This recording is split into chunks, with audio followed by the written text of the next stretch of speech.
रख लो भोले रख लो भरम, भक्त तेरे हैं हम।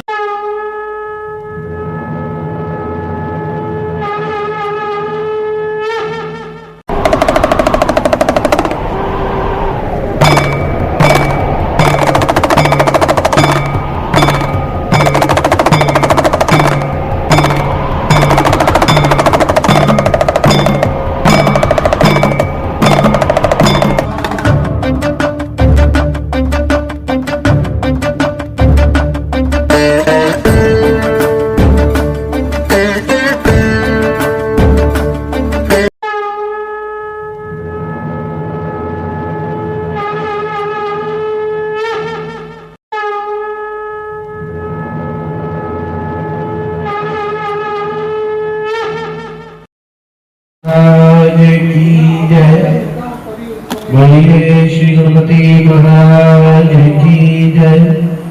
ट्रिपल ट्रिपल हाँ, हल्का सा आवाज बढ़ा। Hello hello hello hello hello hello hello hello hello. बोलिए श्री गणपति महाराज की जय। नमः पार्वती पते हर हर महादेव। गजाननं भुजगणादि सेवितं कवचजं बहुभुजालक्षणं, उमासुतं शोकविनाशकारकं नमामि विघ्नेश्वरपादपङ्कजम्।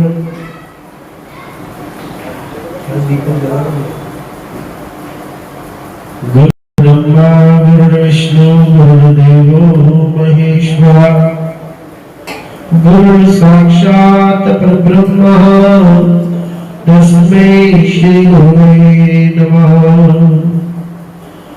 मंगलम भगवान विष्णु मंगलम गरुड़ध्वज मंगलम पुंडरीकाक्षाय मंगलाय तनोहरि। सर्वमंगलमांगल्ये शिवे सर्वार्थ साधिके, शरण्ये त्र्यंबके गौरी श्री नारायणी नमोस्तुते। छोड़ दे माया जाल को ओ बंदे नादान, छोड़ जगत की लालसा शिव लगा ले ध्यान। ये तन विष की बेलरी गुरुमृत की खान, सिर दीजिए सतगुरु मिले तो भी सस्ता जान। सिर दीजिए सतगुरु मिले तो भी सस्ता जान। नमः पार्वती पते हर हर महादेव। कथा प्रारंभ होत है, आओ वीर हनुमान, श्री आसन विराजिए धर हृदय में ध्यान।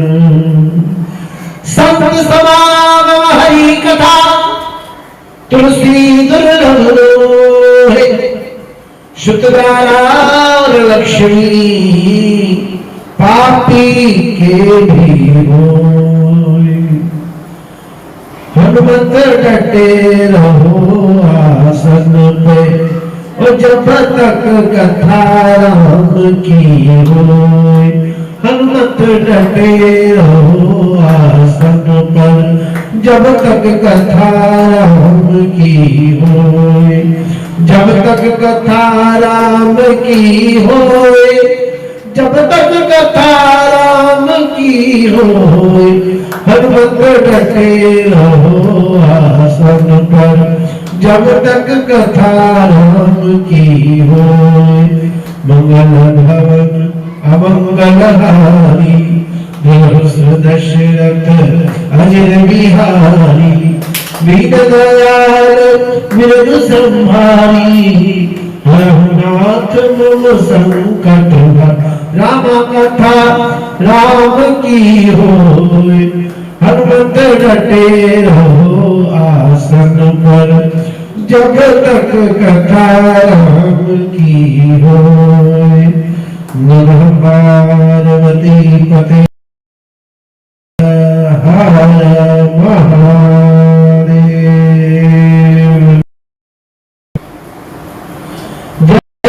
जय शंकर शंकर जय शंकर कैलाशपति जय शंकर शंकर सुपति जय गौरा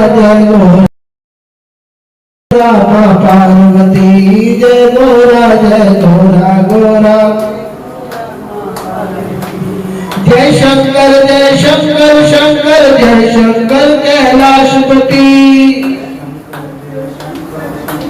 जय शंकर कैलाशपति जय गौरा जय गौरा माँ पार्वती जय गौरा जय गौरा माँ पार्वती जय शंकर शंकर जय शंकर कैलाशपति जय शंकर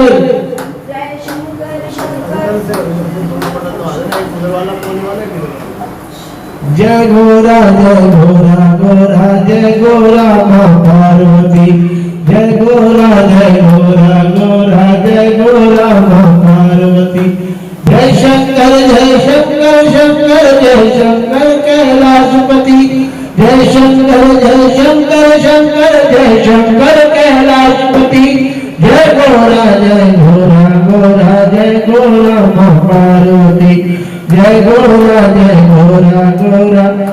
गौरा माँ पार्वती नमः पार्वती पते हर हर महादेव। ओम सत्यम शिवम सुंदरम। श्री शिव महापुराण सप्तम काव्य संहिता प्रारंभ। मंगलाचरण। सप्तम काव्य संहिता जो है श्री शिव महापुराण की अंतिम संहिता है। इस संहिता को जो मन कर्म वचन से सुनेगा उसको सारी संहिता पूरा शिव महापुराण सुनने का फल प्राप्त होता है। नमः पार्वती पते हर हर महादेव। मंगलाचरण। बंदो गणपति चरण रज निष्दिन प्रेम लगाई विघ्न निवारे दुख हरे सुख गण करे भलाई। शंकर चरण सरोज रज बंदो कर जुग जोरी सदा रहे अनुकूल है मानो यह निहोरी। शीश पे धरे अंग अर्धंग भवानी नाम विष्णुक एक देख भैरव अघानी। सिंह 84 खरे सोई सब शीस नचावे 64 जोगनी खरी भूत तापी मचावे। राम लगन कहूँ शिवा शिव सकल सभानंद हिये सर्वंगी को ध्यान धरू अर्धंगी आसन किए। नमः पार्वती पते हर हर महादेव। पहला अध्याय विद्या अवतार का वर्णन। व्यास जी बोले शिव गणेश स्वामी कार्तिक तथा सृष्टि उत्पत्ति पालन तथा संहार करने वाले भगवान शंकर जी को हम प्रणाम करते हैं। बोले शंकर भगवान की जय। जिनकी शक्ति अद्भुत से है और जो सब में गमन करने वाले तथा व्यापकता ही जिनका स्वभाव है, उन अजन्मा विश्वकर्ता अविनाशी शिव महात्मा महादेव की शरण में आ रहा हूं। जब धर्म स्थान महागंगा जमुना के संगम स्थल प्रयाग तथा नौमिषारण्य में ऋषियों ने फिर यज्ञ का अनुष्ठान किया, तो उन अकल अष्टकर्मा मुनियों के उस यज्ञ का वृतांत सुनकर व्यास जी के शिष्य सूत जी उस स्थान में आए। तब उन्हें आया हुआ देखकर सब मुनि प्रसन्न हो गए और प्रेम पूर्वक विधि से ऋषियों ने उनकी पूजा की, जिसे ग्रहण कर मुक्त आत्मा सूत जी मुनियों के दिए हुए आसन पर विराजमान हो गए। तब उन भवितात्मा मुनियों की संगति से सूत जी बड़े प्रसन्न हुए और मुनियों का चित्त पुराण संबंधिनी कथा सुनने को उत्कंठित हुआ। तब उनको विशेष रूप से अपने सम्मुख कर मुनियों ने कहा कि सर्वज्ञ रोमहर्षण सूत जी, आप हमारे भाग्य से ही यहाँ उपस्थित हुए हैं। अतः है शिवराज महाबुद्धिमान, आपको सभी पुराणों की कथा साक्षात वेद व्यास जी से प्राप्त है और तीनों लोक का भूत भविष्य वर्तमान की जो कुछ वस्तु है सब आपको विदित है। अब हम भाग्य से ही आपको पाकर ये सब बिना कुछ समझे जाने नहीं दे सकते। अतः हमारे लिए जो अत्यंत ही सुनने योग्य ही ऐसी पुण्यदायक सत्य कथा जो ज्ञान संहिता युक्त वेदांत सार का सर्वस्व पुराण हो, वह हमें सुनाइएगा। जब मुनियों ने सूत जी से इस प्रकार प्रार्थना की, तब सूत जी परम मनोहर और न्याय युक्त सुंदर वाणी को बोले कि मुनियों, जब आपने हमारा इतना सत्कार किया, तब मैं ऋषि पूजित पुराण को आपसे क्यों नहीं कहूंगा। अब मैं महादेव जी, सकंद जी, गणेश जी, नंदी और सत्यवती पुत्र साक्षात वेद व्यास जी को प्रणाम कर परम पुण्यदायक वेद सम्मत धर्म सागर मुक्ति भक्ति की फलदायक पुराण की सब कथाएं कह रहा हूं, जो शब्दार्थ न्याय से युक्त और वेदाचार विभूषित है तथा जिसे वायु ने श्वेत कल्प के प्रसंग में वर्णन किया है। पुराणों की अनुग्रामणता सब विद्याओं का स्थान है। इस कारण आप मुझसे पुराण की उत्पत्ति सुनिए, जिसमें चारों वेद की शिक्षा, कल्प व्याकरण आदि, अंग मीमांसा, न्याय पुराण और धर्म शास्त्र, ये 14 विद्याएं हैं और जिनमें आयुर्वेद, धनुर्वेद, गंधर्ववेद और धर्म शास्त्र, इन चारों को मिला देने से 18 विद्याएं ऐसी है। इन 18 विद्याओं के आदि कारण साक्षात कौन है? भगवान शिव। ये श्रुतियों का कथन है। तब उन्हीं जगतपति ने जगत की उत्पत्ति करने के लिए पहले सनातन पुत्र ब्रह्मा जी की रचना की, फिर उन्हीं ईश्वर ने ब्रह्मा जी के लिए सृष्टि के निमित्त विद्या दी और पालन करने की शक्ति भगवान विष्णु जी को दे दी, जो उनके मध्य पुत्र हुए और ब्रह्मा जी की भी रक्षा करने वाले हैं। तब उस विद्या को प्राप्त हो ब्रह्मा जी ने प्रजाओं के लिए सब शास्त्रों के मध्य में पुराणों का प्रकाश किया। तदुपरांत उनके मुख से वेद प्रकट हुए। पहले मत्स्य पुराण का आविर्भाव हुआ, जिस तरह सूचित है कि इस प्रथम कल्प में एक पुराण था और जिसमें 1 अरब श्लोक थे और जिससे त्रिवर्ग साधन हो जाता था। और इनके पश्चात ब्रह्मा जी के मुख से सब शास्त्रों की प्रवृत्ति हुई और जब पृथ्वी में प्रजा इसे विस्तृत करने में समर्थ न हुई, तब उन विस्तृत विद्याओं को संक्षेप करने के लिए विश्वेश्वर निमित्त विश्वेश्वर की आज्ञा में द्वापर के अंत में विश्वात्मा संपूर्ण जगत स्वरूप भगवान विष्णु का व्यास नाम से पृथ्वी में विख्यात अवतार हुआ। इसी प्रकार प्रत्येक द्वापर में वेदों का विभाग होता है और दूसरे पुराण निर्मित होते हैं। तब इस द्वापर के अंत में कृष्ण द्वैपायन ने अरणी में अग्नि के समान सत्यवती से जन्म ग्रहण किया। फिर वेदों का संक्षेप कर 4 प्रकार से विभक्त किया। वेदों का अधिक विस्तार करने से ही लोगों में वेद व्यास के नाम से भी विख्यात हुए। 50 पुराणों को संक्षिप्त करने 4 लाख श्लोकों में कर दिया। जिन पुराणों का देवलोक में अवधि 100 करोड़ का विस्तार है, 4 वेदों को जानकर भी जो ब्राह्मण पुराणों को नहीं जानता, बस सर्व विद्या संपन्न होते हुए भी चतुर नहीं हो सकता। पुराण पढ़ने आवश्यक है। जो इतिहास और पुराणों में वेदों का विस्तार करता है, उस थोड़े पढ़े हुए से वेद डरता है कि ये मेरा प्रतारण करेगा। जिससे उत्पत्ति, प्रणय, वंश, मन्वंतर, कथा, वंशानुचरित को उसे पुराण कहते हैं।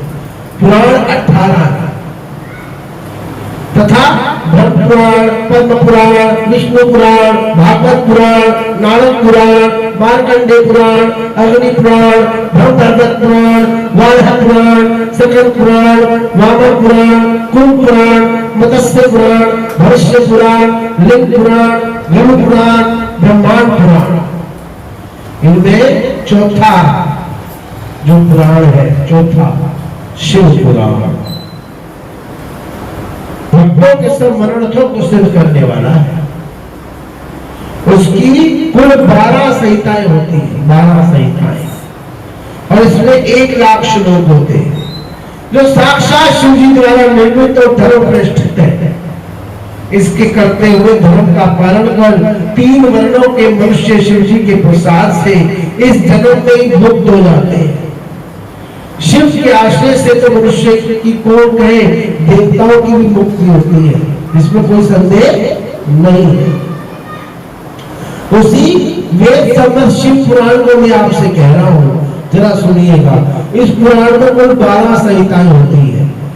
विद्येश्वर रुद्र विनायक उमा मात्र एकादशा रुद्र कोण शत रुद्र कोटि रुद्र सहस्त्र कोटि रुद्र वायव्य संहिता, संहिता विद्येश्वर संहिता 10,000 श्लोक की है। रुद्र विनायक उमा और मात्र संहिता प्रत्येक 8,000 श्लोकों की है। एकादश रुद्र 13,000 श्लोकों की है। कैलाश संहिता 6,000 श्लोकों की है। शतरुद्र 3,000 की, कोटि रुद्र 9,000 की, सहस्त्र कोटि 11,000 की, वायु 4,000 की और धर्म संहिता 12,000 की है। इस प्रकार व्यास जी ने इस बुद्धि मुक्तिदायक शिव महापुराण को 24,000 श्लोकों में संक्षेप में छोटा कर दिया। 24,000 श्लोकों, और जिसमें भेदों सहित 7 संहिता रखी गई है, जिसमें पहली विद्येश्वर संहिता, दूसरी रुद्र संहिता, तीसरी शतरुद्र संहिता, चौथी कोटि रुद्र संहिता, 5वीं उमा संहिता, 6वीं कैलाश संहिता, 7वीं वाग्देव संहिता। इसमें विदेश्वर संहिता 2,000 श्लोक की, रुद्र संहिता 10,000 श्लोक, 500 श्लोक की, शतरुद्र संहिता 2,180 श्लोक की, कोटि रुद्र संहिता 2,224 श्लोक की, उमा संहिता 1,820 श्लोक की, कैलाश संहिता 1,240 श्लोक की, वायु संहिता 4,000 श्लोक की। इस प्रकार अब शिव महापुराण में परम पुण्यदायक कुल 24,000 श्लोक है, तथा जो वायु संहिता में मैंने 4,000 श्लोक को कहा है, उसके 2 भाग है, जिसे मैं आगे वर्णन करूंगा। जो पुराणों का महत्व ना जानता हो और वेद को ना जानता हो,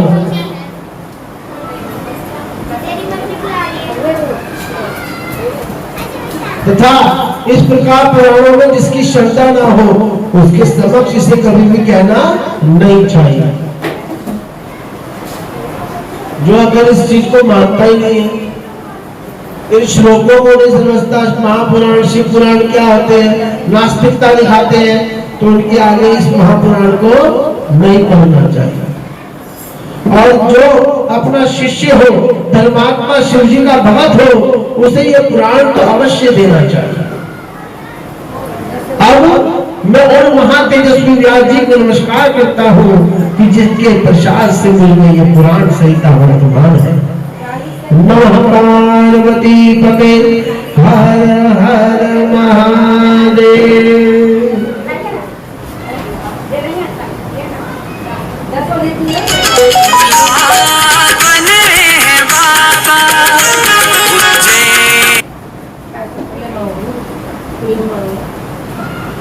सूर्य जी बोले कि इस प्रकार अब अनेकों कल्प व्यतीत हो गए और 12 कल्प उपस्थित हुआ, तब सृष्टि निर्माण क्रम में जगत निर्माण की वार्ता प्रकट हुई और प्रजा ज्ञानवान और 6 कुलों में उत्पन्न हो गई।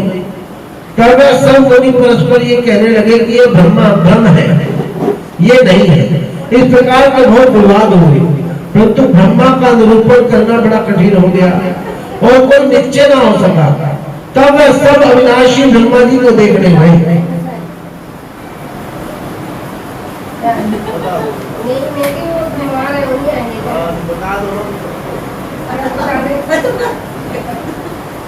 तो ब्रह्मा जी एक सुरंग में पर्वत की चोटी के अंदर में सिद्ध चारणों से सेवित विराजमान थे। तब वहां पहुंचकर मुनियों ने लोक पिता ब्रह्मा जी का दर्शन किया, जो शुद्ध स्वर्ण के आभूषण पहने हुए थे, जिनका मुख प्रसन्न और दिव्य शरीर था, जो सरस्वती से सेवित गंधरा अनुलेपित श्वेत और दिव्य शरीर था, जो सरस्वती से सेवित वस्त्र पहने दिव्य मालाओं से विभूषित सुरासुर योगेंद्रों से नमस्कृत संपूर्ण लक्षण युक्त हाथ में चमर लिए सूर्य के प्रभाव वाले हैं। ऐसे ब्रह्मा को देख सब मुनियों के मुख पर प्रसन्नता छा गई और वह सिर पर अंजलि धारण कर उनकी बड़ी स्तुति किए और कहा, है सृष्टि की उत्पत्ति पालन और संहार करने वाले त्रिमूर्ति, आपके लिए नमस्कार है। पुराण पुरुष के लिए नमस्कार है। आप प्रधान थे, प्रधान शोकारिणी 2300 महत आदि विकारों के भी विकार भी है। विकार हीन ब्रह्मांड को उत्पन्न करने वाले होकर भी ब्रह्मांड के मध्य में स्थिर है, ऐसे आपके लिए नमस्कार है। सृष्टि के आदिकर्ता महाभूतों के रचयिता के लिए नमस्कार है। सर्वलोक स्वरूप सर्वलोक दृष्टा को नमस्कार है। आप ही ने इस सारे जगत को उत्पन्न कर पालन कर और संहार किया है ना? आपको बारंबार नमस्कार है। पितामह, हम माया के वशीभूत आपको नहीं पहचानते। तो सूर्य जी कहते हैं कि महाभाग ऋषियों की प्रार्थना से ब्रह्मा जी बड़े प्रसन्न हो गए। उन्होंने मुनियों के प्रसन्नार्थ इस प्रकार की गंभीर वाणी में कहा कि महाभाग है ऋषियों, आप सब यहाँ किस अर्थ से आए हैं? जब ब्रह्मा जी ने उनसे ऐसा कहा तो वह ऋषि हाथ जोड़ विनय सहित वाणी में इस प्रकार बोले कि भगवान, हम निबिड़ अंधकार से घिरे हुए हैं, विवाद कर बड़े दुखी हो रहे हैं, फिर भी ये न जान सके कि परम तत्व क्या होगा। आप सारे जगत के कर्ता और कारण के भी कारण हैं तथा है नाथ, आप तो सब कुछ जानते हैं, सब कुछ ज्ञात है। आपसे प्राचीन पुरुष कोई भी नहीं है। आप विशुद्ध परिपूर्ण शाश्वत नित्य परमेश्वर है। आपने किस विचित्र कृत्य से जगत का सृजन किया है। महाप्राज्ञ, आप हमारे इस संदेह को दूर कीजिए और तत्व से कहिए तथा अंतकाल में ये सब किसमें लय हो जाता है ये भी कहिए। हम सभी प्राणी किसके वश में हैं और हम सबका नियोजन कौन है, क्या हम उसको देख सकते हैं? तब मुनियों के इस विनय प्रश्न को सुनकर ब्रह्मा जी अपनी कंदरा तथा मुनि मंडली से उठकर इस बात का विचार करने के लिए चले गए और ध्यान देकर रुद्र हो गए और इस प्रकार आनंद की वाणी उच्चारण करते हुए इसका शरीर हाथ जोड़कर बोले। तो ब्रह्मा जी बोले, जिनके मन वाणी की गति नहीं, जिसे पाकर विद्वान भयभीत नहीं होता तथा जो ब्रह्मा विष्णु रुद्र इंद्र आदि के कर्ता आदि कारणों के ज्ञाता नारायण है, जो संपूर्ण ऐश्वर्यों से संपन्न और सर्वेश्वर है, जो मोक्षजनों के ध्यान योग्य मन मंदिर में स्थित है, जिनका मैं पहले पुत्र हूँ, जिन्होंने मुझे ज्ञान दिया और मैंने प्रजापति का पद को पाया, वही एक ही ईश्वर चारों ओर विस्तृत है। उसी महात्मा पुरुष से इस सारा ब्रह्मांड पूर्ण है, जो कि एक ही निष्क्रिय और सक्रिय भी है, जो एक ही बीज बहुधा महेश्वर है। जीवों से जब लोगों को पूर्ण कर ईश्वर उसका शासक है, वही भगवान रुद्र है, अन्य कोई नहीं है। जो सर्वत्र समान स्थित है तथा जो एक ही परम अव्यय है, वह एक महेश्वर देवी है। उनकी शिव जी का ध्यान कर मनुष्य माया मोह से छूटकर मुक्त हो जाता है। जिसके समान तेज बिजली, सूर्य, चंद्रमा किसी में नहीं है, जिससे सारा जगत प्रकाशित है। सनातनी श्रुति है कि वह एक ही देवता महादेव ही है। उन्हीं परम तत्व की प्राप्ति होती है जिसका आदि अंत नहीं होता, जो स्वतंत्र चराचर को अधीन किए हुए लक्ष्मीवान प्रकृति से परे लक्ष्य लक्षण वर्जित है, जो सब में विराजमान काल प्रेरक सर्वोच्च और सारे जगत के स्वामी है, जो सब में बड़े और उनमें उनसे बड़ा कोई नहीं है, जो अनंत अनंत अनंत जगत का पिंडीकरण करने में पंडित और जो उदारता, वीर्य, गंभीरता, मधुरता के समुद्र है, जिनके सदृश कोई वस्तु नहीं है, वस्तु तो उन्हें तोड़ ही नहीं सकता है। नमः पार्वती पते हर हर महादेव। ये तो राज स्थित है, वही इस जगत के चितेरा है, जिस पर प्रथम जगत सर्जन करने वाले हैं। अंतकाल में फिर इन्हीं में प्रलय हो जाता है, सारे भूत इन्हीं के वश में ही है, और यही सर्व नियोजक है, वही भक्ति में दिखाई पड़ते हैं, अन्यथा नहीं। इन्हीं रुद्र के लिए सारा व्रत, दान, तप किया जाता है। सुरासुरों सहित श्री विष्णु जी भी जिनके दर्शनों की चाह करते हैं, जिसे पतित पावन मूढ़ दुर्जन और कुत्सित जन नहीं देख सकते, परंतु जिसे भीतर बाहर से पूजन कर उनसे संभाषण करते हैं, जो स्थूल सूक्ष्म उसमें भी परम है, तथा जिसे योगी जन सूक्ष्म रूप से देखते हैं, इसके भी परे जो ज्ञान, आनंद और अनुभव है, उसके संबंध में अधिक क्या कहें। शिव में भक्ति करना ही योग्य है। निस्संदेह वह सब बंधनों को छुड़ाने वाले हैं। उस देव के प्रसाद से ही भक्ति संभव है, भक्ति से ही ईश्वर प्रसन्न होता है। जैसे बीज और बीज से अंकुर, ऐसे ही ईश्वर भक्ति प्राप्त होती है। इनकी अनेक साधना है, उन साधनों से इनकी सिद्धि होती है। इसे वेद धर्म ने दिखा दिया है, और उसके अभ्यास से यदि पूर्व जन्म का पुण्य पाप समान होता है तो उसे अवश्य ही प्रसाद की प्राप्ति होती है, और धर्म अधिक होता है तो प्राणी का पाप खत्म हो जाता है। इस प्रकार जब क्रमशः बहुत से जन्मों के पाप क्षीण हो जाते हैं तो सांब सदाशिव सर्वेश्वर की भक्ति प्राप्त हो जाती है। उनके गुणों के भाव से भी प्रसाद की प्राप्ति होती है। फिर प्रसाद प्राप्त कर शिव धर्म में तत्पर हुए। फिर गुरु सहित गुरु के बिना दो प्रकार का है, गुरु ना करने वाले से गुरु किया हुआ जो 100 गुना अधिक है, क्योंकि वह गुरु की आज्ञा से शिव धर्म में तत्पर होता है।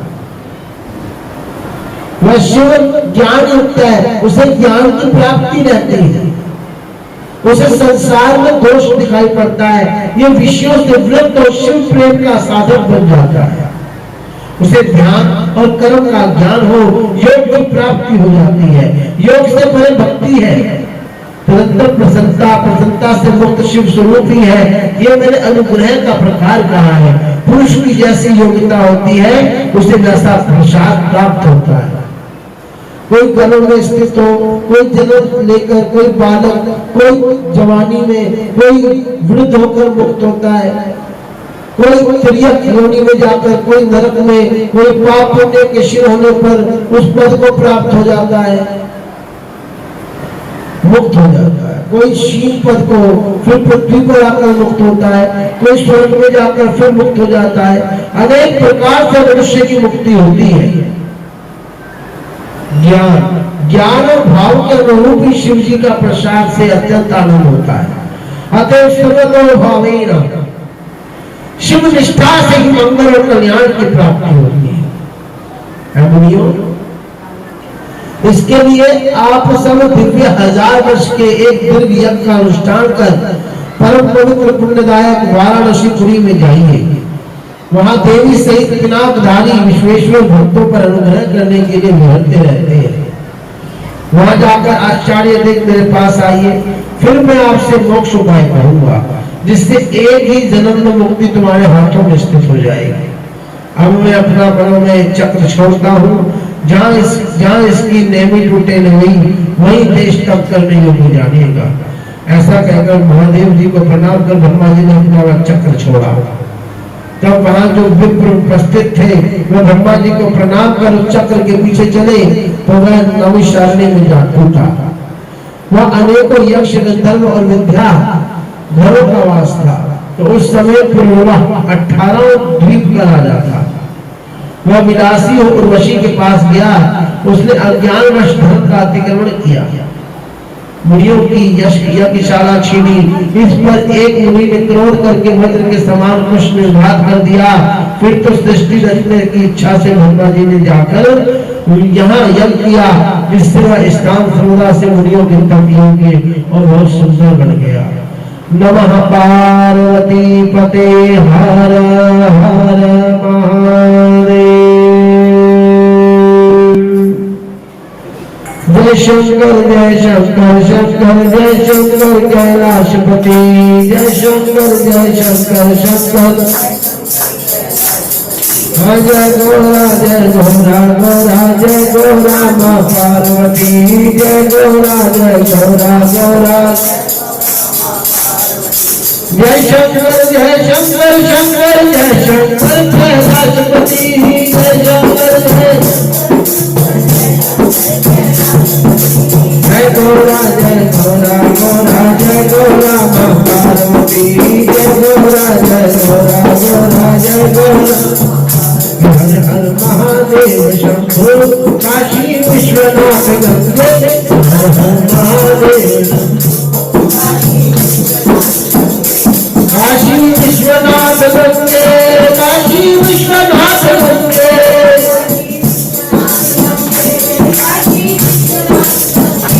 हर हर महादेव शंभो काशी विश्वनाथ गंगे।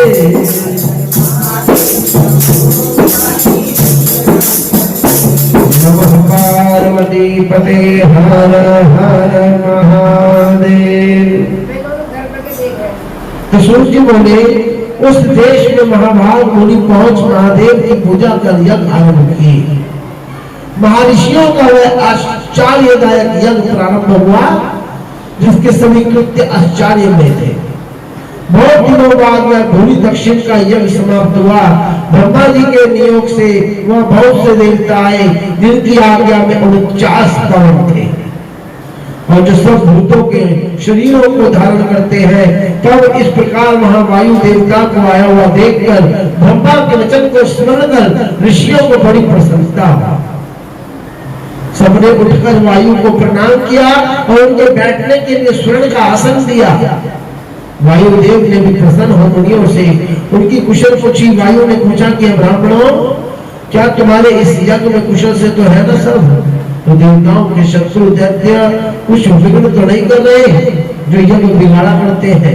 क्या आपने सविधि अर्चन कर विधि का अनुष्ठान किया है? अब मैं इस महासत्र के पश्चात आप क्या करेंगे? जब शिव भगत वायु ने इस प्रकार से कहा, तब वह सब पवित्र ब्राह्मण मन में प्रसन्न होकर विनयान्वित हो बोले कि आज हमारी कुशल हुई और आज हमारा तप सिद्ध हो गया, जो आपने यहाँ पर आने की कृपा की। आज के बहुत पहले जब हमने प्रजापति की उपासना की तो शरण में आया देख वह साधु हमसे बोले कि हमसे अधिक रुद्र है, उन्हीं को प्रसन्न करो, क्योंकि उनकी प्रसन्नता से बहुत सुख होता है। अतः शिव की प्रसन्नता के लिए नैमिषारण्य में जाकर रुद्र का भजन करो। तो वायुदेव आवेंगे, जिनके प्रसाद से ज्ञान प्राप्त हो जाता है, तुम्हारा भविष्य उज्ज्वल हो जाएगा। इस प्रकार ब्रह्मा जी के भेजे हुए हम सब यहाँ आए और तभी से आपके आगमन के लिए प्रार्थी हैं। इसके अतिरिक्त हमने कुछ भी नहीं किया है। जब मुनियों ने ऐसा कहा तो वायुदेव प्रसन्न हो उन मुनियों के मध्य में आसीन हो गए और मुनियों का भाव वर्धन करने के लिए पहले सृष्टि की उत्पत्ति, फिर सर्वेश्वर प्रभु का ऐश्वर्य समाज से वर्णन करने लगे। तो सूर्य जी बोले कि महाभाग, तब मुनियों ने वायुदेव को प्रणाम कर पूछा कि प्रभु आपने इस गोचर ज्ञान को कैसे प्राप्त किया है कि जिससे आप शिव जी के भगत हो गए? तो वायु ने कहा, जब श्वेत कल्प में ब्रह्मा जी ने सृष्टि की रचना का विचार से तप किया तो उस उग्र तप से शिव जी बहुत बड़े प्रसन्न हुए और कुमार अवस्था धारण कर श्वेत नामक मुनि हो वह उपस्थित हुए। तथा इस प्रकार उन्हें दर्शन दे, उन्हें देवादिदेव महादेव ने उनसे दिव्य वाणी में जो कहना था वो कहा। तो वो वेदपति शिव जी को ब्रह्मा ने प्रणाम किया और उन्होंने उन्हें गायत्री सहित ब्रह्म ज्ञान दिया। विश्वकर्मा चतुर्मुख ब्रह्मा को ज्ञान प्राप्त हुआ, वह स्थावर जंगम सब प्राणियों की रचना करने लगे। उन्हीं ब्रह्मा से तत्वों का ज्ञान प्राप्त कर हम सब इस तप में लगे और ये ज्ञान प्राप्त किया। सुख के इच्छुक पुरुष को शिव संबंधी इस ज्ञान में परम निष्ठा करनी चाहिए। अज्ञान से प्रभुत्व दुख ज्ञान से निवृत्त हो जाता है और वह ज्ञान जो 3 प्रकार का है वही इस चेतन जीवन और जड़ प्रकृति का नियंता है। उसको पाशुपात पति और क्रम 3 प्रकार से कहते हैं। तत्ववेता उसी को अक्षर शर से परे कहते हैं। अक्षर का ही नाम पशु जीव है और ब्रह्म ज्ञान से पाश जो प्रकृति है वह शरण होती है, इसी से पाश को शर कहते हैं और जो शर अक्षर से परे है उसे पति कहते हैं। इस पर मुनियों ने वायु से शर अक्षर का और भी स्पष्टीकरण पूछा। तो वायु ने कहा प्रकृति और शर पुरुष अक्षर है और जो इन दोनों का प्रेरक है वह पर से पर परमेश्वर शिव है। इस पर मुनियों ने पूछा कि प्रकृति क्या है और पुरुष कौन है तथा इनका प्रेरक कौन है और इनका क्या संबंध है। तो वायु ने कहा माया ही प्रकृति है। माया कि माया मुई न मन हुआ, मर मर गया शरीर, आशा कृष्णा ना घटी, यह कहे संत कबीर। माया ही प्रकृति है, पुरुष कौन है और पुरुष माया से करती है और कर्मों के संबंध से रक्षित शिव जी है। सबके प्रेरक ईश्वर है भगवान भोलेनाथ। इस पर मुनियों ने पूछा कि वह माया क्या वस्तु है और माया किस रूप से आवृत है, उसका मूल कैसा कहां से है, शिव तत्व क्या है, कौन शिव है। तो वायु ने कहा माया महेश्वरी है। माया महेश्वरी है और शिव स्वरूप माया से आवृत है। मुनियों ने पूछा कि माया के व्याप्त होने का कारण क्या है और ये क्यों घेर लेती है तथा पुरुष क्यों आवृत होता है, उसकी मूर्ति क्या है। तो वायु ने उत्तर दिया वह व्यापी को आवृत होता है, कलादि उसके होने का कारण है और कर्म शेष ही निवृत्ति होती है। सो कर्तम सो कर्म प्रधान विश्व राखा, जो जस रही तस फल चाखा। उसी कर्म के कारण ही मनुष्य को अपने कर्मों के कारण ही माया के अंदर बंधना पड़ता है। अन्नदान हम जब तक नहीं करते तो पापी बनना पड़ता है। अन्नदान पापी बन के फिर दुष्कर्म करते हैं, दुष्कर्म करेंगे फिर हमारे को नरक आदि व्याधियों में भटकना पड़ता है। अन्नदान सबसे ज्यादा जरूरी। कर्म अच्छा करेंगे तो हमारा सब कुछ बढ़िया होगा। मुनि बोलेगी कला आदि और कर्म क्या है तथा आदि अंत उसके फल क्या है तथा ये सब किसके आश्रित है, किसके आश्रित है ये कर्म और भोग किसके निमित्त है। ये भोग हमारे को कौन देता है, किस कर्म का हमें कैसा भोग मिलेगा, ये कैसे सिद्ध होता है तथा भोग और उसका साधन क्या है और मलक्षय का क्या कारण है और पुरुष मनो से शिव कैसे होता है। तो वायु ने कहा रजोगुण से विषयों की अभिलाषा होती है। रजोगुण हमारे सिर पे ताज आ गया, पैसा आ गया, धन आ गया और जैसे कलयुग था, कलयुग की जैसे ही उपस्थिति हुई तो परीक्षित थी जिनके सिर के ऊपर मुकुट था, तो कलयुग जैसे एंट्री करी तो उनके सिर पर कलयुग आके बैठ गया तो उनको मान हो गया। मान जैसे हुआ सर्प उठा के उन्होंने जो है संत के गले में डाल दिया। तो इसे क्या कहते हैं, रजोगुण। अभिलाषा होती है, रजोगुण से विषयों की अभिलाषा आ जाती है और विद्या उत्पन्न होती है जिसका राग कहते हैं, और कालदेव की शक्ति है, पुरुष को भोगने वाला कलादि है। कर्म दो प्रकार के होते हैं, पुण्यदायक और पापात्मक, और इसी प्रकार उनके फल भी सुख और दुख के होते हैं। अविद्यावश जो कुछ करता है वह अनादि मन है, और बस अंत तक अज्ञान से आत्मा में माना जाता है। भोग से ही कर्मों का नाश होता है, और भोग वस्तु की प्रकृति होती है। ब्रह्म और अंतकरण का द्वार शरीरी भोगों का साधन है। जीवन, मृत्यु, यश, अपयश, हानि, लाभ, ये 6 चीजें परमात्मा ने अपने हाथ में रख रखी है। इसका कोई भी फल नहीं निकाल सकता। जो हमें कब मृत्यु होनी है, कब हमारे को जीवन प्राप्त होना है, कहां से हमें हानि होगी, कहां से लाभ होगा, इसका विचार कुछ नहीं कर सकता है कोई। जब शिव जी से अत्यंत प्रीति हो तब उनका प्रसाद प्राप्त होता है, तभी तमोगुण का नाश होता है, और मन के नाश होने पर वह पुरुष शिव के समान हो जाता है। मुनि ने कहा कलादि 5 तत्वों के कर्म क्या है, और आत्मा भोक्ता के नाम से क्यों प्रसिद्ध है? जो पुरुष अलग है, क्या वही आत्मा है और वही भोक्ता भी है? क्या अवध्य आत्मा वही है? मुक्ति में उसका क्या स्थान है और शरीर क्या है? वायु ने कहा पुरुष में ज्ञान उत्पत्ति का विद्या एक शक्ति है, क्रिया उसकी ब्याज कला है, काल उसका लाभ प्रवर्तक, और देव शक्ति उसकी नीमता है। अव्यक्त का कारण सत्य, रज और तम तीनों गुण है, जिसमें तत्व ज्ञाता प्रधान और प्रकृति कहते हैं। कला क्रियात्मक और प्रभु शक्ति को कहने और प्रकट करने वाली है, और जो सृष्टि के पूर्व अनुभक्त रूप में सृष्टि की दशा में व्यक्त रूप रहता है, वही व्यक्त रूप होता है, तथा वही विमोहित आत्मा ही तीनों प्रकार के गुणों का भोगता है। सत्य, रज, तम ये तीनों गुण प्रकृति के हैं। जैसे तिलों में तेल रहता है, वैसे ही सूक्ष्म रूप से प्रकृति में स्थित है, और यही सुख दुख के कारण होते हैं। ये तो मैंने आपको संक्षेप में सात्विक गुण कहा। अब दुखों को सुनो।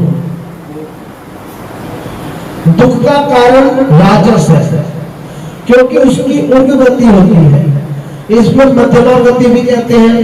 वह व्यक्त शरीर अव्यक्त से भिन्न नहीं है, अव्यक्त ही कार्यों का कारण है, और प्रवृत्ति निवृत्ति की शून्यता तामसी अधोगति है, जिनमें दम्भ और मोह होता है। ऋषियों ने पूछा बुद्धि, इंद्रिय और शरीर से व्यतिरेक आत्मा क्या है, जिसमें शब्द व्यवहार होते और कहाँ रहता है? भाइयों बोले बुद्धि, इंद्रिय और शरीर से तो अवश्य ही अचल और सर्वव्यापक अलग है, जिससे वह आत्मा कहलाता है, परंतु कारण सहित उनको जानना बहुत कठिन है। केवल जन्म परंपरा से उनकी जानकारी होती है, किंतु वह बुद्धि, इंद्रिय और शरीर आत्मा नहीं है। जब आत्मा शरीर को छोड़ता है तब वह शरीर वह अन्य शरीर में चली जाती है, अतः वह अलग है शरीर से। वही समर्था, सब भूतों को जानने वाला, वेद वेदांत में अंतर्यामी नाम से गाया जाता है। वही सब में व्याप्त होकर सर्वत्र स्थित है, तभी कोई उसे देख नहीं सकता है, ना वह आंखों से दिखाई पड़ सकता है, ना कोई उसे ग्रहण कर सकता है। उसे केवल योग द्वारा मन को शुद्ध कर महात्मा ही जान सकते हैं।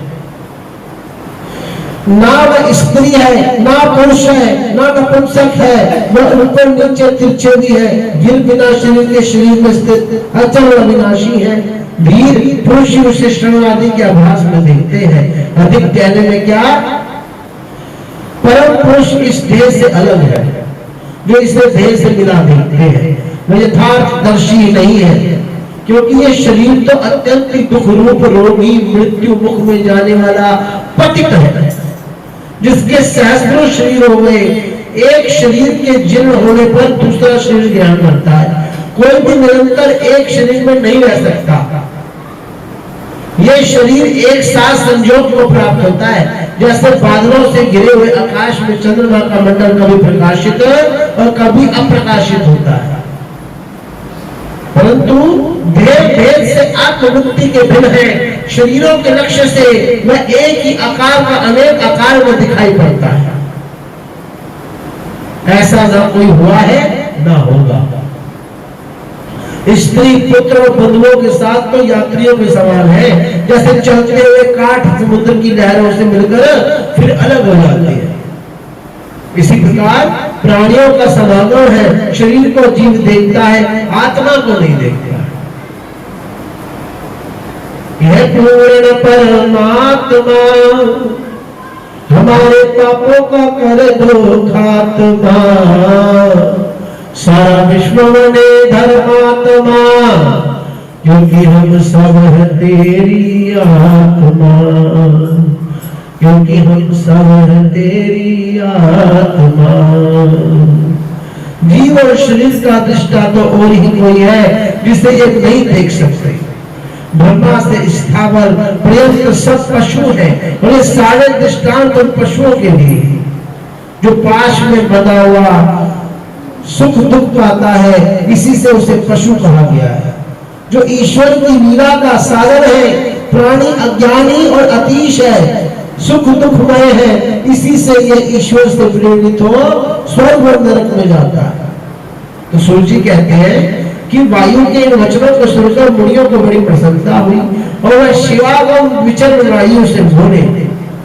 मुनि बोले, ये तो आपने पशु और पाश का उदाहरण दिया है, ये विलक्षण बात आपने कही है, इसका पति कौन है? वायु ने उत्तर दिया, हाँ, एक अत्यंत ही रमणीय गुणों का आश्रय, विश्वपति, जगतपति, निर्माता और पशु पाश विमोचक भी है, जिसके बिना भला इस जगत की ऐसी सृष्टि कैसे हो सकती, परंतु उसे कुछ करते हुए किसी ने देखा ही नहीं, और किसी कर्ता के बिना ये हुआ भी नहीं है। इसके सारे कार्य अवव्य रूप है, तो जैसे ये सारा जगत करता वाला है, सावियों के कर्तव्य कर घर के समान है, ऐसे ही कार्य का कर्तव्यपन ईश्वर में ही है, पशु और पाश में एवं जीव और कर्म में नहीं है।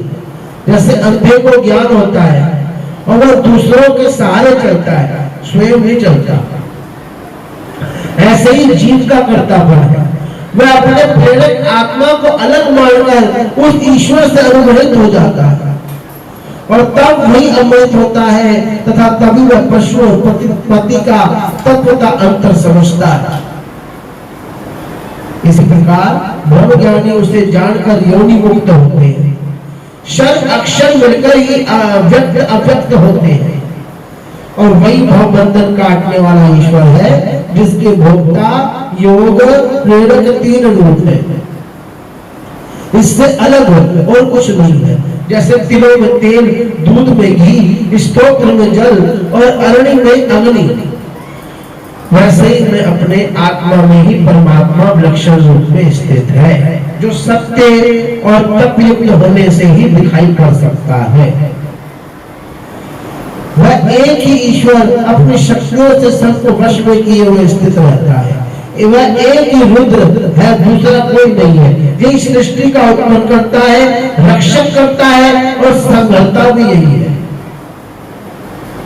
ये सारा संसार उसी का तेज है, सब उसका मुख है। संसार के भुजा चरण इस विराट पुरुष के भुजा और चरण है। वही एक देवता, स्वर्ग से पृथ्वी को उत्पन्न करने वाला, देवताओं को उत्पन्न करने वाला, पालन करने वाला, देवताओं में पहले ब्रह्मा का उत्पन्न करता, विश्व उत्पादक और रुद्र नाम से कहा जाता है, जिसे महर्षियों और श्रुतियों ने सबसे अधिक कहा है। उस वेद महान आदित्य वर्ण तम से परे प्रभु को मैं जानता हूँ, जो परमात्मा और जो इस प्रकार कुछ भी नहीं है, तथा जिससे सारा जगत पूर्ण है, जो एक वृक्ष के समान स्तंभ हो, स्वर्ग में स्थित है, और जिसके संकल्प से ही चराचर जगत होता है, और जिससे ही सबके मुख, सिर और ग्रीवा है, वही प्राणियों में स्थित है, और वही सर्वव्यापी भगवान है, जिसे उसे ही सर्वगत शिव कहते हैं।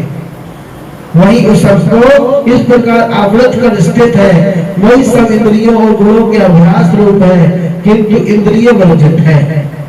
वह सबके प्रभु ईशान, सबके शरणदाता और मित्र है। वह बिना नेत्र के ही देखते हैं, बिना कान के सुनते हैं, जो सब को जानते हैं और जिन्हें कोई नहीं जानता। वही पुराण पुरुष भी कहे जाते हैं, जो सूक्ष्म महान से भी महान अविनाशी और महेश्वर है, वही सब प्राणियों के हृदय में स्थित है। जिसे वेद सर्वव्यापी परमात्मा जराहीन पुराण पुरुष और सर्वगामी मानते हैं, जो इस परमात्मा शिव का ध्यान करता है वह जन्म मरण से छूट जाता है। वही एक फिर अपनी भक्ति शक्ति से तीनों लोगों का संसार करता है। वही शैवी प्रकृति है जो विश्व को उत्पन्न करने वाली और अनादि कहलाती है, जो रजोगुण में लाल, सत से श्वेत, तमोगुण से काले रंग की है। वही अनेक प्रकार की प्रजा को उत्पन्न करती है और जीव जिसे भोगता व शयन करता है। इस प्रकार वही अज को इसको भोग कर फिर त्याग देता है। ये परमात्मा और जीव दोनों समान आयु के सखा, इस देह रूपी इस वृक्ष का फल खाने वाला और दूसरा परमात्मा देखने वाला है। जब इस संसार रूपी वृक्ष पर ये पुरुष मग्न हो उसके भोगों को भोगता है और मोह में इस प्रकार चिंता करता है, तो अपनी ईश माया को देखकर पुरुष जो साक्षात परम कारण है, ईश्वरीय ज्ञान से शोक रहित हो, वर्तमान की समस्त माया को प्राप्त हो, वह अपनी माया का निर्माण करता है।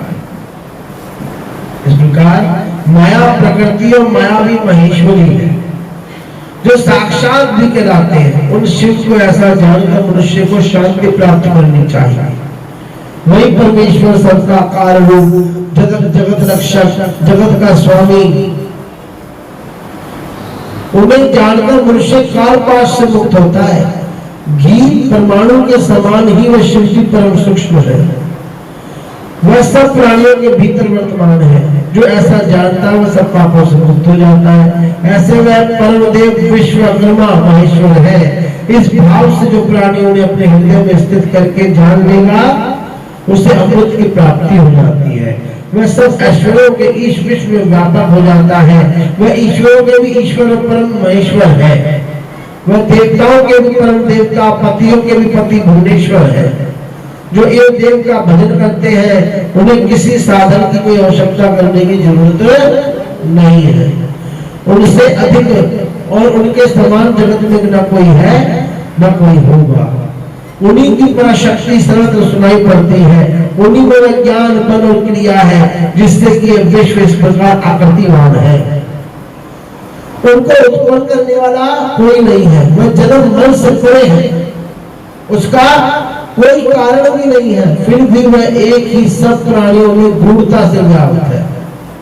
वह सब प्राणियों की अंतरात्मा का धर्म अध्यक्ष भी कहलाते हैं। जो सब भूतों में वास करने वाले साक्षी, चेतन और निर्गुण है, और जो एक ही शब्द है तथा योगियों के वशकर्ता, विश्वात्मा और निष्क्रिय रहने वालों के वशकर्ता है। जो एक ही समय में सब जीवों को उनके कर्म अनुसार ऐसी प्रजा को उत्पन्न कर देते हैं जैसे कि बीज करता है। जिन्हें मुक्ति के इच्छुक इस प्रकार अपनी आत्मा में देखते हैं, उन महात्माओं को सर्वदा सुख की प्राप्ति होती है, अपने को नहीं हो सकती। जो नित्यों को नित्य और चेतनों को चेतन करने वाले, एक ही स्वयं कामना रहित होकर भी दूसरों को अनेक कामदायक और जो सांख्य योग से जानने योग्य कारण स्वरूप जगतपति शंकर है, ऐसा जानकर जीव कर्म बंधन से मुक्त हो जाता है। और शिव जी ने पहले ब्रह्मा को रचकर उन्हें वेदों का उपदेश दिया। मैं उन शिव जी की शरण में हूँ जिनके जाने बिना दुखों का अंत नहीं हो सकता। संन्यास आश्रम का वही पवित्र और पाप नाशक ज्ञान है जो वेदांत में परम गुप्त है और जो पूर्व कल्प में कहा गया है। मैंने बड़े भाग्य से ब्रह्मा जी के मुखारबिंद से सुना था। इस श्रेष्ठ ज्ञान को किसी अशांत पुरुष को कभी भी ना देवे, जो अशांत हो, निपुत्री और सदाचारहीन अशिष्य को भी ना देवे। जो देव गुरु भक्ति परायण है, उन्हीं महात्मा के लिए मैंने ये सब कहा है और उन्हीं पर इसका प्रकाश होना चाहिए। संक्षेपतः जिसका ये आश्चर्य भी सुनो कि शिव जी प्रकृति से भी परे पुरुष है, जो सृष्टि को प्रकट करते हैं और समय पर संहार भी करते हैं। शिव जी का ये शिव महापुराण उन्हीं को सुनने को मिलता है जिसके लिए शिव जी खुद अपना इरादा बनाते हैं। इरादे तो अनेकों बनते हैं और बन के बिगड़ जाते हैं। दरबार में वही आते हैं जिन्हें बाबा बुलाते हैं। नमः पार्वती पते हर हर महादेव। जय शंकर शंकर जय शंकर कैलाशपति। जय शंकर शंकर जय गोरा गोरा जय गोरा पार्वती। जय गोरा गोरा जय शंकर जय शंकर कैलाशपति।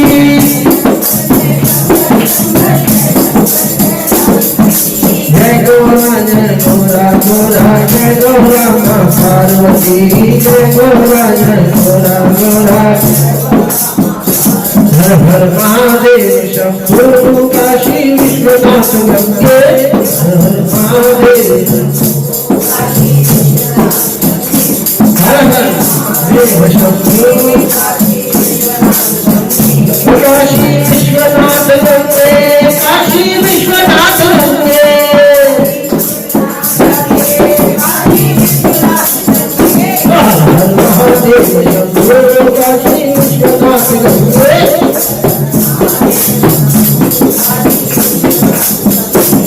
नमः पार्वती पते हर हर महादेव।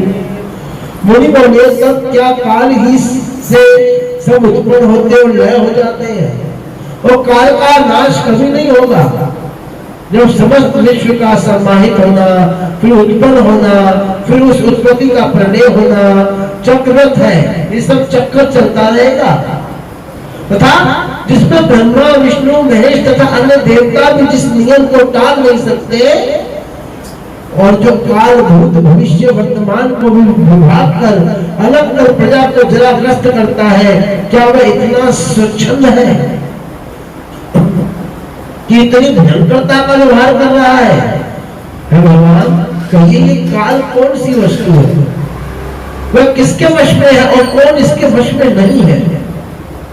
वायु ने कहा कला आकाश का निमेश कलाओं की वृद्धि ही काल का शरीर है और कलात्मक ही महेश्वर का परम तेज है जिसे अचल स्थावर जंगम कोई लांघ नहीं सकता, क्योंकि विश्व नियामक ईश्वर का वही बल है जिसकी अंशमयी शक्ति उस कलात्मक महात्मा से निकलकर उसी प्रकार उसमें प्रविष्ट हो गई जैसे लोहे में अग्नि प्रविष्ट हो जाती है।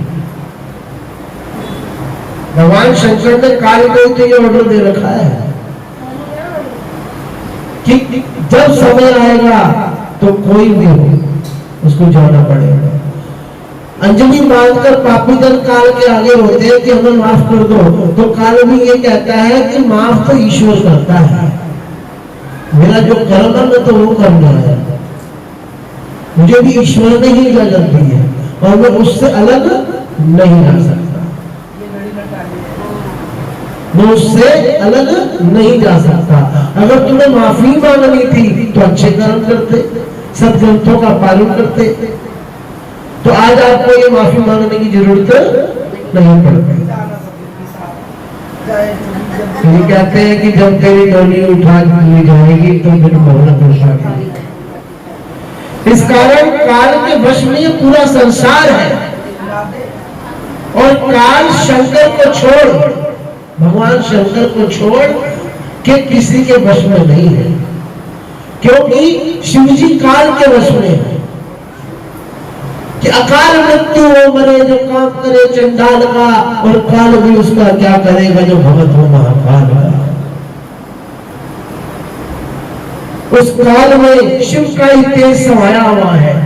काल मर्यादा को कोई मिटा नहीं सकता, क्योंकि वह महत से भी परे है, चाहे कोई कैसी भी बुद्धिमानी क्यों ना करे, परंतु काल को अन्यथा नहीं कर सकता।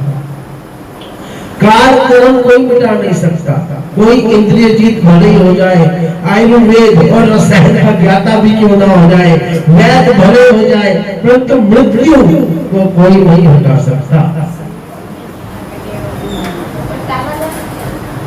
आएगा नोटिस से मारत ना होगी पल्ले एक दिन मेरे पिताजी डॉक्टर भोला के पास गए। डॉक्टर भोला है ना साथी, उनको बुखार था, मैं भी गया था साथ, छोटा सा मुझे बात याद है। तो एक हफ्ते की दवाई दी डॉक्टर भोला ने कि भाई एक हफ्ते बाद आना, जब बुखार सही हो जाए तो मैं आपको और भी कुछ बताऊंगा, दवाई चेंज करनी है, कुछ करना हो।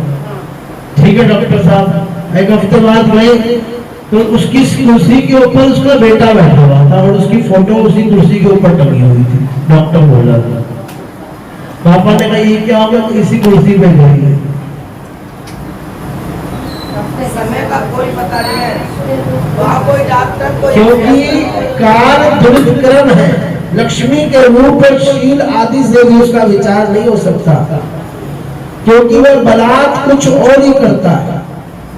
समय कहता है मैं दिखता नहीं, पर ना जाने क्या दिखा दूं, यही मेरा स्वरूप है। अप्रिय प्रिय ऐसे भी सब चिंतनीय वस्तुओं का संयोग वियोग कराने वाला वही है। किसी को सुखी और दुखी करना ये काल ही का भाव होता है। कहते हैं ना विनाश काले विपरीत बुद्धि, तो काल आ गया ना, विनाश होने का समय आ गया और उसकी गति को कोई नहीं जानता। सबका काम वही करते हैं। युवा को वृद्ध करना, परिवार को लक्ष्मीहीन कर देना, ये सब काल की विचित्र गति होती है और काल की चतुराई नहीं चल सकती। और वह उसके आगे जाति बल शील सब व्यर्थ है। मनोहर गीत वाद्यों में और अंत में प्राय का अन्न खाने में भी काल सर्वदा अवगत होता है। अकाल शायद औषधि भी आप व्यर्थ आपको लग जाएगी अगर अकाल हो, समय नहीं होगा तो। और अगर काल पर दी हुई सिद्धिदायक सुगंध होती है, प्राणी का जन्म मरण काल पर ही निर्भर होता है। काल के सुख दुख नहीं होता, काल से ही लोगों के जीव संजीवित होते हैं। जो इसे इस प्रकार जानता है वो परमात्मा को प्राप्त हो जाता है। शिव जी परमात्मा है, इनमें न काल है, न बंधन है, न मुक्ति है, न प्रकृति है, न पुरुष है, वह विश्व रूप भी नहीं है। अतः ऐसे विचित्र रूप शिव जी परमात्मा पुरुष शिव के लिए बारंबार नमस्कार। तो मुनि बोले तब इस काल की आयु का प्रमाण क्या कहा जा सकता है कि इन काल रूप की परम अवधि की संख्या कितनी है? तो भाइयों ने कहा इसका पहला नाम मान, पहला मान निमिष मात्र है। इसकी सीमा शांत से भी परे है। पलक लगना निमेष है। 15 निमेष की काष्ठा, 30 काष्ठा की एक कला और 30 काल का एक मुहूर्त और 30 मुहूर्त का एक दिन रात प्रत्यक्ष है। इसी 30 दिन रात का 2 पक्ष, शुक्ल पक्ष और कृष्ण पक्ष, और 2 पक्ष का 1 महीना। पितरों का कृष्ण पक्ष कहलाता है, रात्रि और शुक्ल पक्ष की दिन होता है। 6 महीने का 1 अयन होता है, 2 अयन का 1 वर्ष होता है। मनुष्य का 1 वर्ष देवताओं के लिए दिन और रात के बराबर होता है। और शास्त्रों का यही निश्चय है, दक्षिणायन को रात्रि और उत्तरायण को दिन कहते हैं। मनुष्यों के 30 वर्ष का समय देवताओं के 1 महीने के बराबर होता है। ऐसे बराबर महीनों का देवताओं का 1 वर्ष कहलाता है और मनुष्यों का 360 वर्ष का देवताओं के लिए 1 वर्ष के समान होता है। और इन्हीं दिव्य वर्षों से युगों की संख्या होती है। भारतवर्ष में 4 युग है, सतयुग, त्रेता युग, द्वापर युग, तत्पश्चात कलयुग। और इनमें देवताओं के 4000 वर्ष का तो सतयुग होता है, 3000 का तो त्रेता युग होता है, 2000 वर्ष का द्वापर युग और कलयुग 3000 वर्ष का होता है। चारों युग बराबर 1000 वर्ष के होते हैं। ऐसी जब 1000 चतुर्युगी व्यतीत होती है, 1000 चतुर्युगी जब व्यतीत होती है 1000 बार, जब चारों युग पार हो जाते हैं तब उसका 1 कल्प होता है ना जो, और 71 चौयुगी का 1 मनवंतर जो होता है, तथा 1 कल्प में जब 14 मनु आ जाते हैं, ऐसे सैकड़ों हजारों कल्प मनवंतर व्यतीत हो चुके हैं जिन्हें कोई जानता और ना कोई इनका कोई कर्म लगा सकता है। प्रत्येक कल्प के एक ब्रह्मा होते हैं, हर बार ब्रह्मा जी बदले जाते हैं प्रत्येक कल्प में, और जो वह उनका एक दिन होता है तथा ऐसे हजारों कल्प में ब्रह्मा का एक वर्ष होता है। कितने हजार वर्ष हो गया ब्रह्मदेव जी का, ऐसे 8000 वर्ष के ब्रह्मा का एक युग होता है, और ब्रह्मा के 1000 युग का एक सवन, 1000 सवन का तिगुना 3000 सवन ब्रह्मा की आयु का समय आ जाता है। ब्रह्मा जी के एक दिन में 14 इंद्र, इस प्रकार महीने भर में 420 इंद्र आ जाते हैं, 420 इंद्र, और जो एक वर्ष में 3040 इंद्र हो जाते हैं, तो ब्रह्मापुरी की आयु में 5,40,000 इंद्र हो जाते हैं। और ऐसे ब्रह्मा विष्णु जी के एक दिन के होते हैं, और जो रुद्र के दिन विष्णु की स्थिति है, साक्षात शिव की यही काल संख्या है। जिनका दूसरा नाम सत्य है, और पुण्य कर्म से जिनकी आयु में 5,40,000 रुद्र होते हैं, तथा इसी कर्म से सबकी अवस्था ज्ञात होती है। इस करके तो कहते हैं कि सनातन धर्म जैसा कोई धर्म नहीं हो सकता। सारे के सारे पंथ हैं ये जो इसके नीचे बने हुए हैं, निकले किससे? सनातन धर्म से। और बुराई किसकी करते हैं? सनातन धर्म की। नहीं, हमारे बीच में भी कुछ जैन चल रहे हैं ना, उनकी औलाद में बनी बड़ी ना,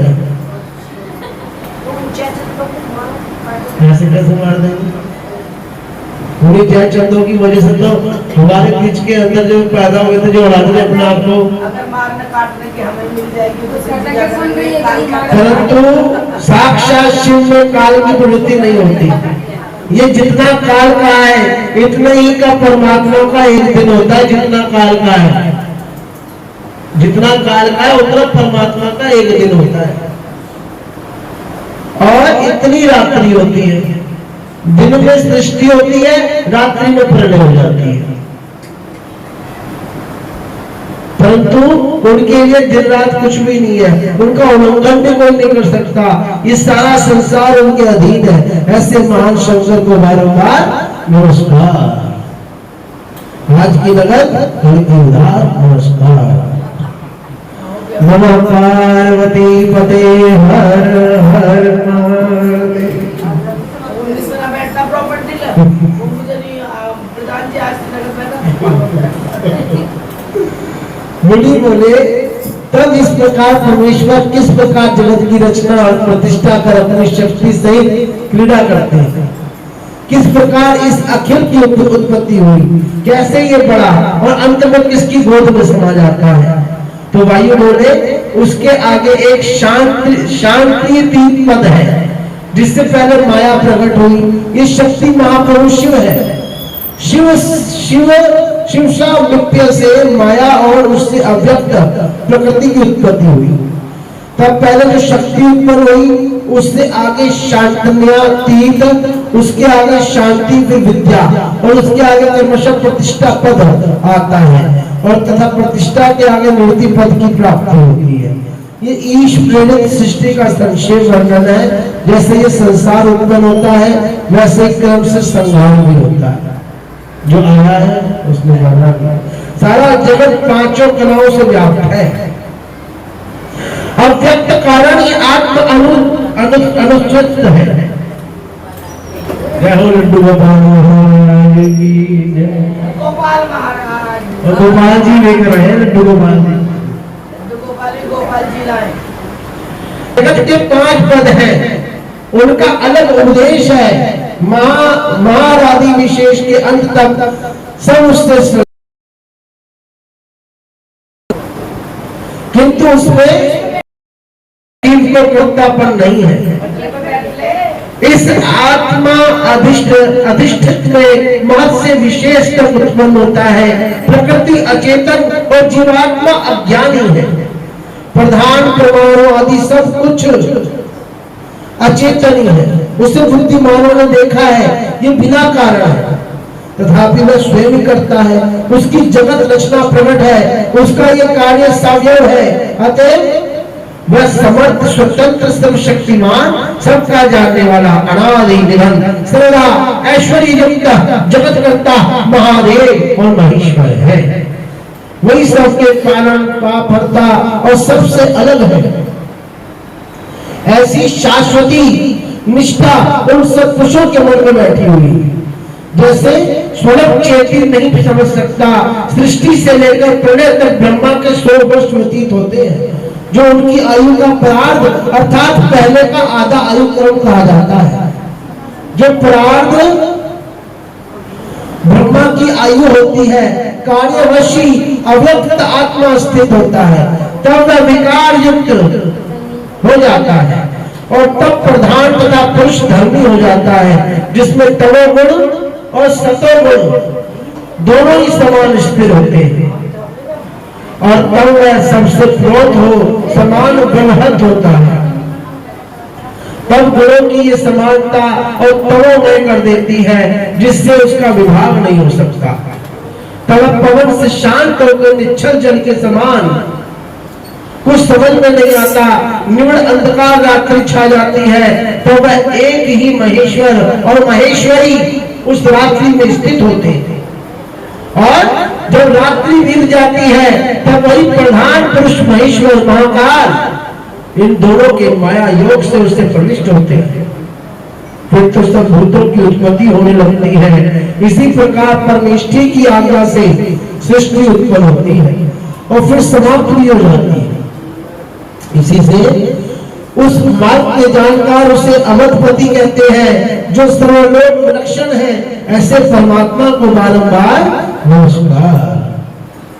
वायु ने कहा, तब इस प्रकार पहले ईश्वर की आज्ञा से पुरुष अधिष्ठित अव्यक्त बुद्धि के आदि से लेकर विशेष के अंत तक क्रमशः विकार उत्पन्न हुए। उन विकारों से रुद्र, विष्णु पितामह सब तीनों देवता कारण से उत्पन्न हुए, जिनकी शक्ति विश्व में कहीं भी न रुकने वाली हुई, तथा अणुमादिक सिद्धियों सहित उनका अप्रतिहन ज्ञान हुआ। उत्पत्ति, पालन और लय उनके कर्म हुए, जिन रुद्र आदि की प्रबोधन से महेश्वर प्रसन्न होते हैं। इस प्रकार परस्पर उत्पन्न होना शक्तियों को धारण करते हैं और परस्पर स्थित हो परस्पर शक्ति वर्धन करते हैं।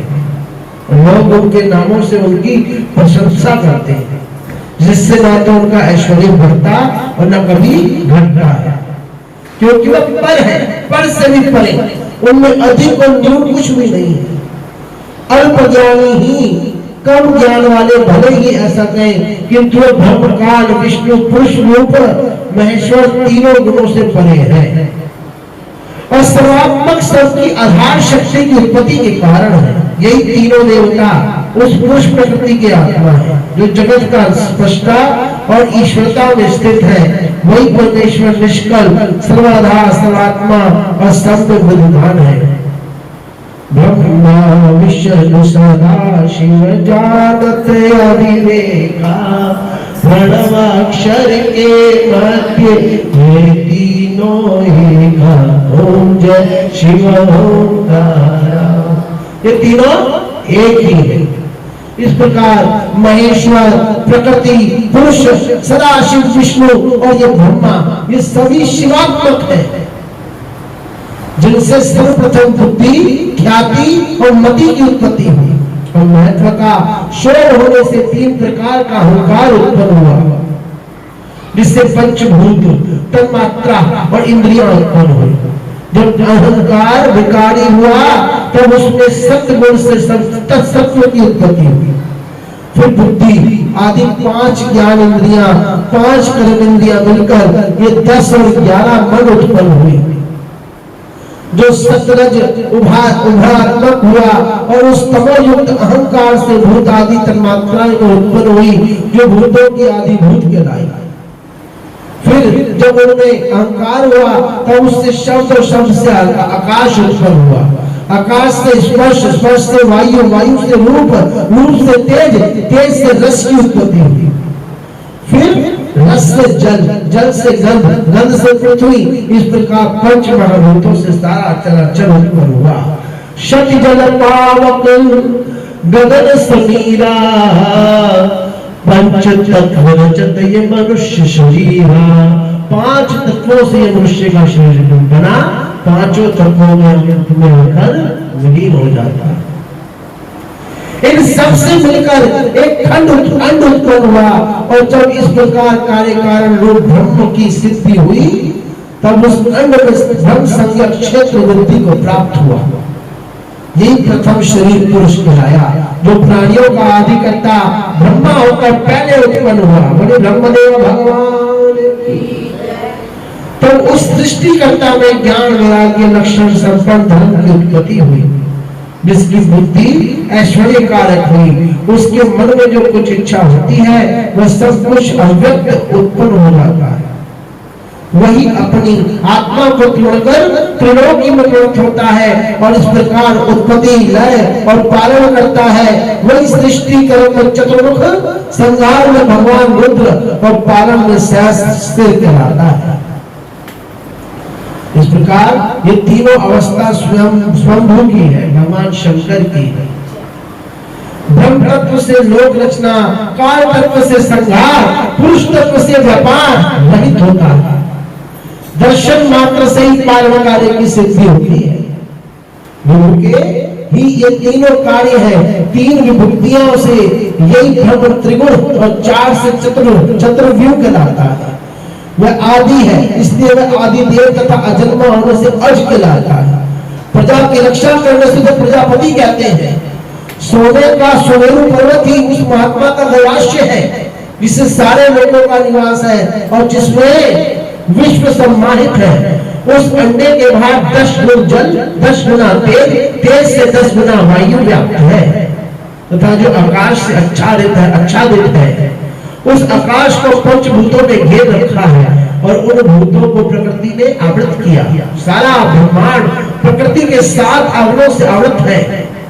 इस प्रकार अमृत से आवृत हुई प्रकृति परस्पर सापेक्ष है। यही सृष्टि की उत्पत्ति, पारण और संहार करती है, और उसका परस्पर प्रादुर्भाव कर परस्पर जगत को उत्पन्न कर धारण करती है। भगवान शंकर के साथ माता गौरा प्रकृति का स्वरूप है। वह अपने अलग अलग नामों से विख्यात है। महादेव के पूजन के साथ सर्वप्रथम शक्ति का पूजन करना परम आवश्यक है। यही आधार और आद्य है, जो अव्यक्त से उत्पन्न है। कालवशात ही विषम गुण उत्पन्न होते हैं, और गुण के सामने से ही लय और विषमता में सृष्टि होती है। पितामह का कारण यही घना अंड ब्रह्मा का क्षेत्र यज्ञ कहा गया है। इस प्रभा के हजारों और करोड़ों अंड हैं, जिनमें प्रधान की स्वर्गति होती है, और जो त्रियक ऊपर और नीचे स्थित है, उन्हीं स्थानों में ब्रह्मा विष्णु महादेव स्थित है, जिनकी रचना प्रधान पुरुषों से हुई है, और जिनमें शंभु का ही सानिध्य है। वह महेश्वर व्यक्त से परे है। उसी व्यक्त से अव्यक्त संभव अंड, और अंड से लोक निर्माता ब्रह्मा जी की उत्पत्ति हुई है। ये आवरण विक्षेप से प्रथम प्रधान तन मिलेगा, जिसकी अंत में अत्यंतिक शरणे हो जाती है, और जो ये समस्त चेष्टा ईश्वर की केवल एक लीला है, प्रकृति की स्थापना है, यही कारणों की स्थिति प्रवृत्ति है। परंतु सब कुछ अप्राकृत वैभव वाले महेश्वर का एक संकल्प मात्र है, जो इस प्रकार उत्पन्न होता है। नमः पार्वती पते हर हर महादेव। जय शंकर जय शंकर, शंकर जय शंकर कैलाशपति। जय शंकर जय शंकर, शंकर जय शंकर कैलाशपति। जय गोरा गोरा जय गोरा मां पार्वती। जय गोरा जय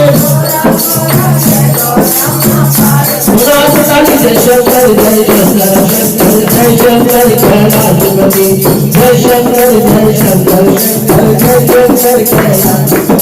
जय गोरा जय गोरा मां पार्वती। जय गोरा गोरा जय शंकर जय शंकर, शंकर जय शंकर कैलाशपति। जय शंकर जय शंकर, शंकर हर हर महादेव शंभु काशी विश्वनाथ गंगे हर हर महादेव शंभु काशी विश्वनाथ गंगे काशी विश्वनाथ गंगे काशी विश्वनाथ गंगे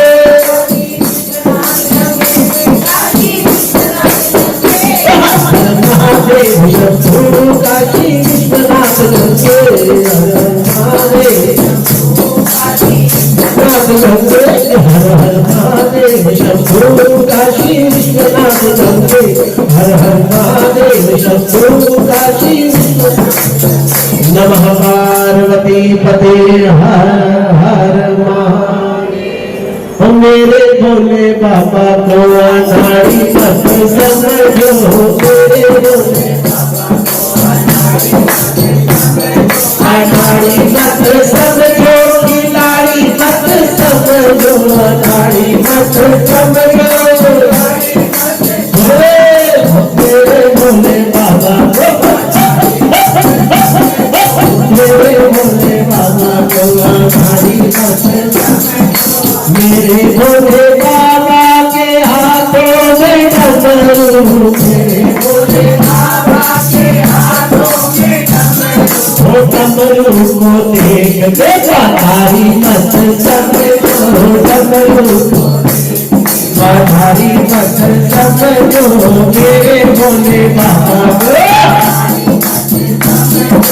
तारी मत समझो खिलाड़ी मत समझो तारी मत समझो खिलाड़ी मत समझो मेरे भोले बाबा को तारी मत समझो मेरे भोले बाबा को मेरे भोले बाबा के गले में माला मेरे भोले बाबा के सर की माला दर्शकों को देख कैसा फेरा मत दर्शकों को देख कैसा फेरा मत मेरे भोले बाबा को आधारी मत समझो मेरे भोले बाबा को मेरे भोले बाबा के सर पे है गंगा मेरे भोले बाबा के सर पे है गंगा को देख के तारा मत समझो गंगा को देख तारा मत समझो मेरे भोले हरी मत समझो मेरे भोले बाबा को मेरे भोले बाबा के तन पे देख छाला मेरे भोले बाबा के तन पे देख छाला छाला को देख शिकारी मत समझो छाला को शिकारी मत समझो मेरे भोले बाबा को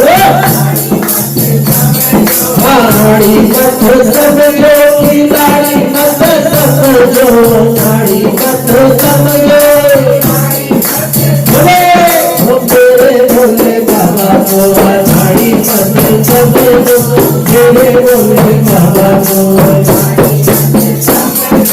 मेरे भोले बाबा के संग में है घोड़ा मेरे भोले बाबा के संग में है घोड़ा घोड़ा को देख के संसारी मत समझो घोड़ा को देख के संसारी मत समझो मेरे भोले आधारी मत समझो मेरे भोले बाबा को मेरे भोले बाबा की गोदी मेरे भोले बाबा के हाथ में कमंडल को देख के भिखारी मत कमंडल को देख के भिखारी मत समझो मेरे भोले बाबा को मेरे भोले बाबा की गोदी में गणपत मेरे भोले बाबा की गोदी में हरे गणपति को देख के सत्तानी मत समझो गणपति को सत्तानी मत समझो मेरे भोले बाबा को समझो मेरे भोले बाबा को अनाड़ी मत। मेरे भोले बाबा के संग में है नंदी, मेरे भोले बाबा के संग में है नंदी। नंदी को देख के व्यापारी मत समझो, नंदी को देख के व्यापारी समझो मेरे भोले बाबा को अनाड़ी मत समझो, मेरे भोले बाबा को अनाड़ी मत समझो, खिलाड़ी मत समझो, अनाड़ी मत समझो। मेरे भोले बाबा को अनाड़ी मत समझो, मेरे भोले समझो, मेरे भोले बाबा के तन पे भस्म, मेरे भोले बाबा के तन पे भस्म। भस्मों को देख के शमशानी मत समझो, भस्मों को देख शमशानी मत समझो, मेरे भोले बाबा को अनाड़ी समझो, मेरे भोले बाबा को अनाड़ी मत समझो, खिलाड़ी मत समझो, अनाड़ी मत समझो। बोले मेरे भोले बाबा को अनाड़ी मत समझो, मेरे भोले। हर हर महादेव शंभो काशी विश्वनाथ गंगे, हर हर महादेव शंभो काशी विश्वनाथ गंगे, काशी विश्वनाथ गंगे, काशी विश्वनाथ गंगे।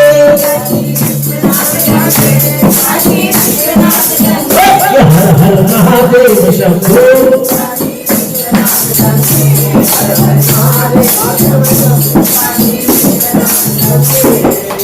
पार्वती पते हर हर महादेव। अरे इतने दिनों बाद किचन में तुम्हें खुद के लाए इन्हें रोज ले आराम से बैठ जा। हमें मांग के झाड़ी रोज लगता है। आगे जा। झाड़ी मत जा मतलब।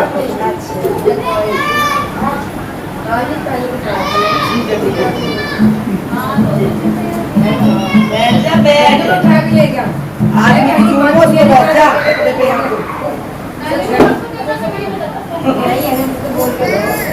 तुम कमाने खाने में नहीं लगे रहते, ज्ञान भगवान पे दो। वो शंकर भगवान की जय।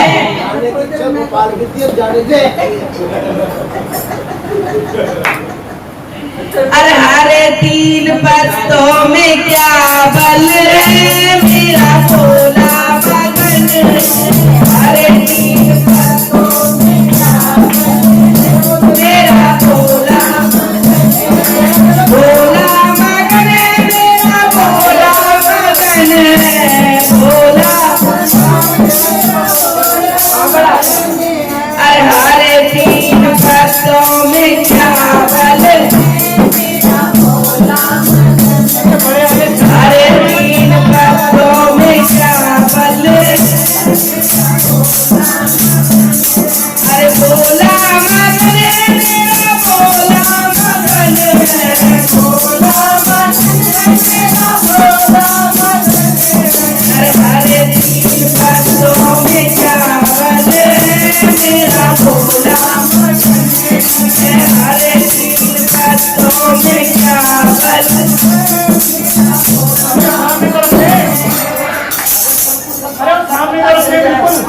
ये क्या है? बिल्कुल सामने रखो। ये मांग रहे हैं, मैं सबको तो मुझे भगवान मांग रहे दिखे हैं। हेलो हेलो जमुना मगन सरयू मगन है, जमुना गंगा में ऐसा क्या बल, मेरा भोला मगन। गंगा में ऐसा क्या बल, मेरा भोला मगन। हरे तीन पत्तों में क्या बल, मेरा भोला मगन। भोला मगन मेरा भोला मगन है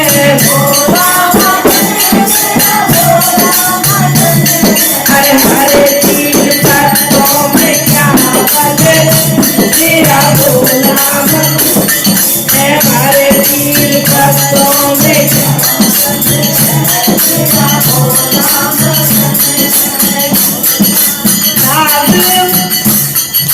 मछली मगन है कटैया मगन है मछली मगन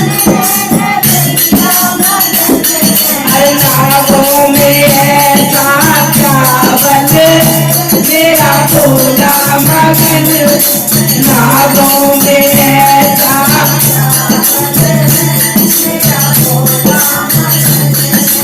हरे तीन पत्तों में क्या बल मेरा भोला हरे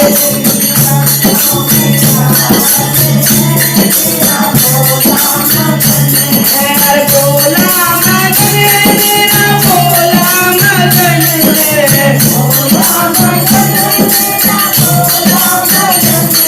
हरे हरे तीन पत्तों में क्या बल हर तारे मगन अंबर मगन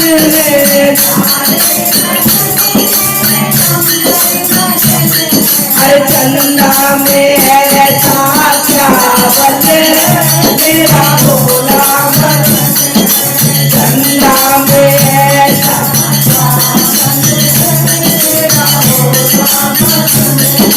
ढोलक मगन चिमटा मगन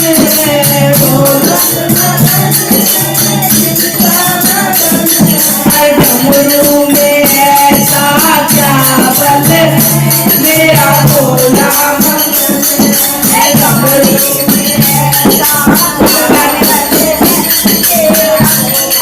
रानी में ऐसा क्या बल मेरा भोला मगन हर हरे तीन पत्तों में क्या बल हर बर्फी मगन लड्डू मगन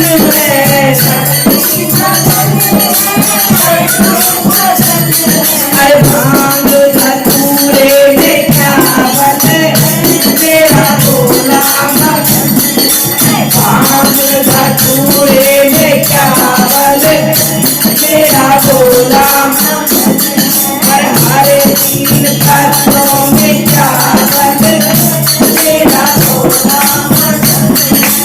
हरे तीन पत्तों में क्या बल मेरा भोला मगन मेरा भोला मगन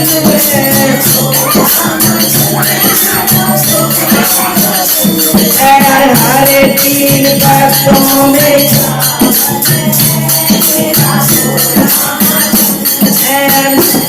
गौरा मगन गणपत मगन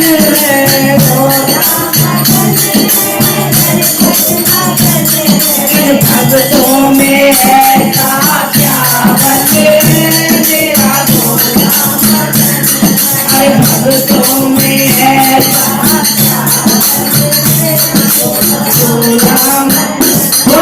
भगवान की अरे झूठे